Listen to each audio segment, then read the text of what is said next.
Have you ever walked away from a conversation thinking, wait, what just happened to me? You went in confident, calm, certain. Then somehow, 10 minutes later, you're apologizing for things that weren't even your fault, agreeing to stuff you never wanted, explaining yourself like a criminal in an interrogation room. And the other person? Relaxed, comfortable, almost smiling. Like they just picked your pocket in broad daylight while you held the door open for them. That's manipulation, my friend. And here's the uncomfortable truth nobody tells you. The people who get manipulated the easiest are usually not the dumbest people. They're the nicest, the most emotionally available, the people who were trained since childhood to keep the peace, avoid conflict, and make everybody comfortable at their own expense, which basically turns them into emotional Uber drivers for toxic people. Everybody dumps their baggage in the back seat, and you sit there absorbing the damage like a human sponge. Meanwhile, manipulators love people like that, because manipulators don't look for intelligence, they look for access. Access to your guilt, your empathy, your fear of disappointing people, your need to be liked. Once they find the emotional unlock code to your brain, it's over. You become predictable, programmable, easy to steer, like a shopping cart with one broken wheel dragging itself through life. And today, we're exposing the 5 mistakes that make people ridiculously easy to manipulate, and how to stop becoming psychological prey for people who feed on attention, guilt, and emotional chaos like raccoons digging through garbage at 3 a.m. Let's get into it. The first mistake: over-explaining yourself. Oh, this one destroys people. Listen carefully. Manipulators don't care about your explanation. They care about your insecurity. The moment you start talking too much trying to justify your decisions, you're leaking psychological blood into shark-infested water.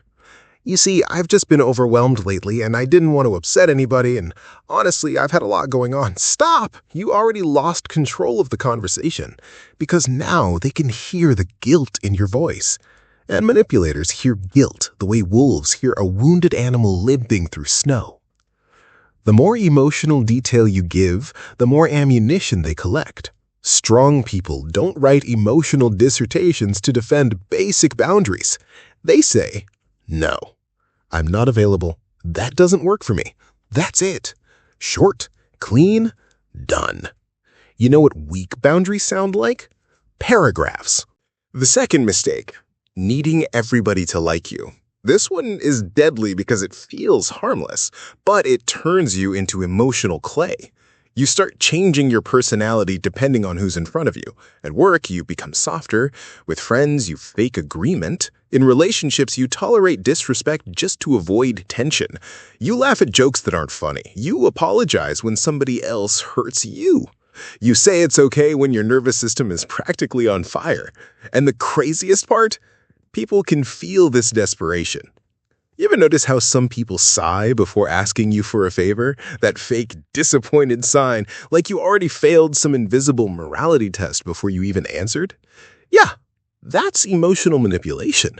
And once people realize your self-worth depends on approval, they put a leash around your neck without you even noticing. Because people who desperately need to be liked will tolerate almost anything. Disrespect, guilt trips, mind games, emotional exhaustion, all just to avoid hearing, I don't like you. The third mistake: reacting too fast emotionally. This is where manipulators make their money. See, emotional reactions are basically remote controls. Anger, predictable. Jealousy, predictable. Defensiveness, extremely predictable. The moment somebody can control your emotional state, they can control your decisions. That's why toxic people love provoking emotionally reactive people. They poke, they interrupt, they say disrespectful little comments disguised as jokes. Not because they're honest, because they're fishing for reactions. You know what manipulators fear most? Not aggressive people, not loud people. Calm people. The kind of person who pauses before responding. The kind of person who doesn't instantly defend themselves.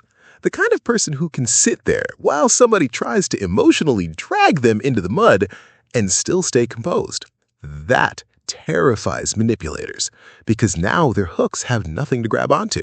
And real quick, If you're still watching this, you're probably not the type of person who likes surface-level self-help garbage. You like understanding the hidden mechanics behind people, power, manipulation, social control, all the stuff most people are too distracted to notice. So hit the like button, not for me, for the algorithm. Because the more this stuff spreads, the harder it becomes for manipulative people to keep operating in the dark. Now, the fourth mistake. Ignoring red flags because somebody is nice. This one ruins lives. Because manipulators rarely enter your life acting dangerous. Nobody walks up like, "Hello, I'm here to emotionally ruin your mental health."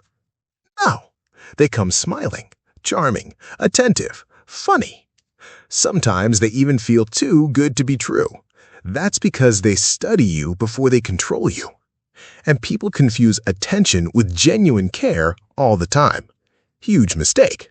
A manipulator's favorite tactic is inconsistency. One day they adore you, the next day they disappear. One day they praise you, the next day they subtly insult you and make you feel insane for noticing it.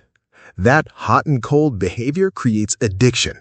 Your brain starts chasing emotional stability the same way gamblers chase jackpots in casinos. You keep waiting for the good version of them to come back. Meanwhile, they're training your nervous system like a dog. That's the trap. Healthy people are consistent. They don't make you feel emotionally seasick every other day. And finally, the fifth mistake, having no boundaries. This is the grand finale because every manipulation tactic becomes easier when somebody has weak boundaries. Weak boundaries are basically a giant neon sign that says, "Free access to my peace." People start borrowing your energy like it's public property. Your time, your attention, your emotional stability. Everybody takes a piece, and because you're scared of conflict, you let them. You answer every call, reply to every message, solve every crisis, accept every disrespect. Then one day you wake up mentally exhausted, wondering why life feels so heavy all the time. Because your mind became a public bathroom, my friend. Everybody walked in, dumped their emotional mess everywhere, then left you to clean it up. Boundaries are not selfish, they're psychological armor.